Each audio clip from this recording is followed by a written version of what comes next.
मायावती क्या करेंगी? यूपीए को समर्थन देती रहेंगी या फिर समर्थन वापस ले लेंगी? फैसला आज लखनऊ की कार्यकारिणी में लिया जाएगा। लेकिन मायावती ने जो संकेत दिए हैं वो मनमोहन सरकार की चिंताएं दरअसल बढ़ा रही हैं। ऐसा हमारी पार्टी को जरूर लगता है कि इस बार देश में लोकसभा के आम चुनाव समय से पहले भी जरूर हो सकते हैं। लखनऊ की महारैली में मायावती के इस इशारे ने दिल्ली की मनमोहन सिंह सरकार के माथे पर पसीना तो ला ही दिया होगा। ममता ने गठबंधन तोड़ा तो प्रधानमंत्री को मायावती जैसी दूर दराज की साथियों का ही भरोसा था। लेकिन सियासत की माया में कब क्या हो जाए किसी को नहीं पता। देश में जल्दी ही लोकसभा व इसके पूर्व मंगलवार को लखनऊ में बीएसपी की महारैली हुई।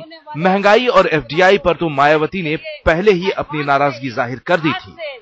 अब उन्होंने यूपीए को समर्थन के मुद्दे पर नया बयान देकर अटकलों का बाजार फिर से गर्म कर दिया।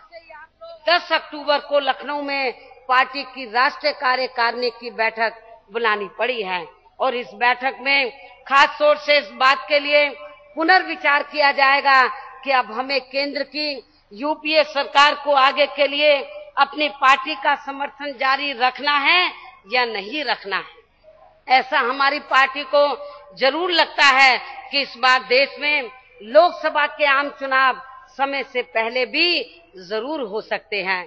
अपने सवा घंटे के भाषण में लोकसभा चुनावों के जल्दी होने की बात कहकर मायावती ने केंद्र की यूपीए सरकार को अपनी पार्टी द्वारा दिए जा रहे समर्थन के बारे में सस्पेंस और बढ़ा दिया है। सवाल ये है कि क्या संसद के अंकगणित में मायावती के पास जो ताकत है वो वाकई यूपीए सरकार के लिए सिरदर्द बन सकती है। लोकसभा में बहुमत के लिए 272 सीटों की जरूरत है।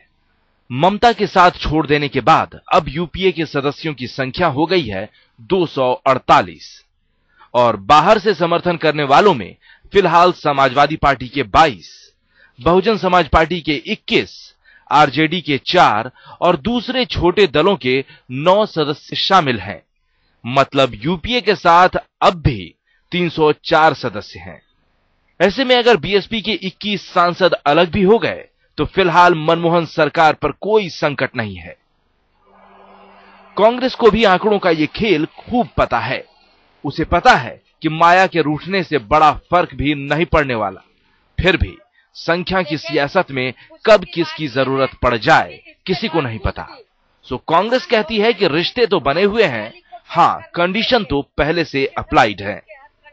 मैं समझता हूं कि मुद्दों पे मतभेद हो सकते हैं लेकिन मनभेद नहीं है और मैं समझता हूं कांग्रेस यूपीए को उन्होंने समर्थन गुण दोष के आधार पर दिया है तो वो समर्थन बहुजन समाज पार्टी का जारी रहे। आप लोग लगभग 9-10 लाख की तादाद में।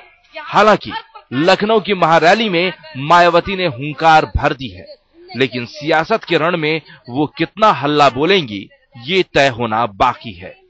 ये वही मायावती हैं जो अपने फैसलों को पल बदलते ही बदलने के लिए मशहूर हैं। तो आगे आगे देखिए सियासत में माया क्या क्या करवाती हैं। लखनऊ से अनूप श्रीवास्तव के साथ आज तक ब्यूरो।